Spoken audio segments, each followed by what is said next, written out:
worried if your child is meeting their developmental milestones correctly? Specifically, are you worried if your child's gross motor developmental milestones are being met on time?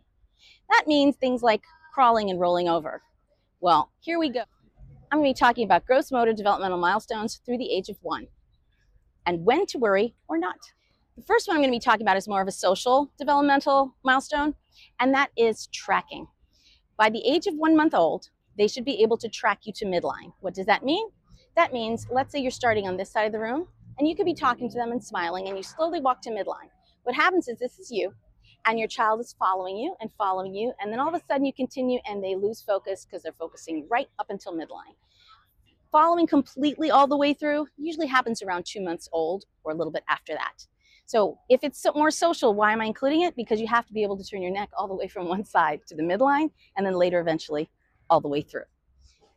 The next gross motor developmental milestone is being able to stay face down, supporting themselves on their elbows. Typically, it's like an army crawl minus the crawling part. And that happens at around 3 months old. So what does it take for your baby to get there? You want to do tummy time. Tummy time from the start. It's not too early to start. They can start at a couple of days old. You just have them face down and they start slowly lifting up their head, and they'll turn it to the side and turn it to the other side. A couple of seconds, maybe a minute or two, and you're going to see they're tired and frustrated. You flip them back over and no problem. But you want to practice this multiple times a week, if not even eventually multiple times a day. And what happens is they start getting stronger. They don't know what to do. Their arms are kind of to the side. You'll have to move them over. But eventually they start putting them towards the center and resting on their forearms. And it's really cool to see that little 3-month-old just kind of like looking around and peering around at the world.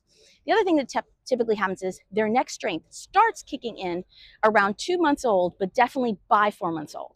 So if your child has a weak neck by 4 months old, we definitely would be concerned about them neurologically and developmentally, and that's something to talk to your doctor about.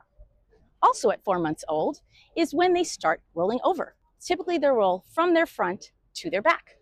Why? Because it's actually easier. All they have to do is they're pushing themselves up already by 3 months old onto their forearms. You just drop one arm accidentally. They don't know what they're doing. They found out they've rolled over and they're like, wow, maybe I can do that again. So they push themselves up and then they drop that arm and they roll over. That's typically by 4 months old. When do they go from back to front? 5 months old. They've now mastered that for a whole month or even less. And now on their back, you might find them, and you go back to the crib, that all of a sudden you go, wait a minute, I put him on his back. How is he on his front? I don't understand this. I thought she was on her back. How is she on the front now? They're starting to flip over. Next gross motor developmental milestone, at 6 months old, they start being able to sit, supporting themselves in a tripod motion. So typically you'll place them in a seated position, and then they will put their arms in front, or you will put them down, and they can just hold. So basically, their butt sticking out as they're sitting, and they're holding themselves up with their extended arms. And that's typically at 6 months old. By 7 months old, they should be able to sit by themselves unsupported. Now, you may have to seat them.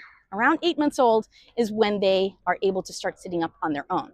But by 7 months old, if they're not sitting when you place them there without having to hold themselves up, you also want to talk to your doctor about that to make sure that all the other milestones have been met and that they're advancing as they should. The next gross motor developmental milestone, typically at or around 9 months old, a baby will start crawling. Now, this is the one developmental milestone that as pediatricians, we're not sticklers about. Not all babies crawl before they walk.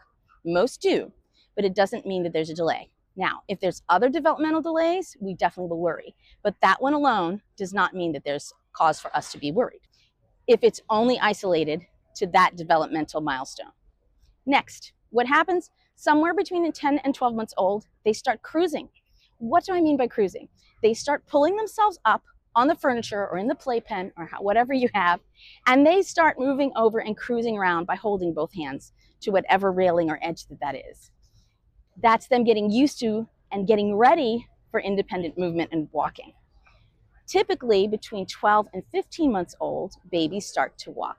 And that's the last developmental milestone that we'll be talking about today for gross motor. So your baby does not necessarily have to walk at 12 months old. Most do, but some will wait until 15 months old. Not to worry. I hope you found this helpful. Please subscribe to the channel. drop a comment below and let me know what you'd like me to talk about. Also, I have some free trainings and guides on my website, drsilvakidsgrow.com. You can go to the shop area and see some free trainings such as Mindful Mom 101, 30 fun family activities for when you're bored at home, and others are on the way. In addition, in the training, I currently have the Pediatrician Fever Fix. So you know when to worry, when to call the doctor, when to go to the hospital, or when to chill and wait for that next appointment, or maybe you can even manage it at home. The other one that I'm going to be having out shortly, we'll call another training that is coming soon is called the Diaper Rash Fix. So you're going to be able to prevent and treat and manage and never have to worry about that diaper rash ever again.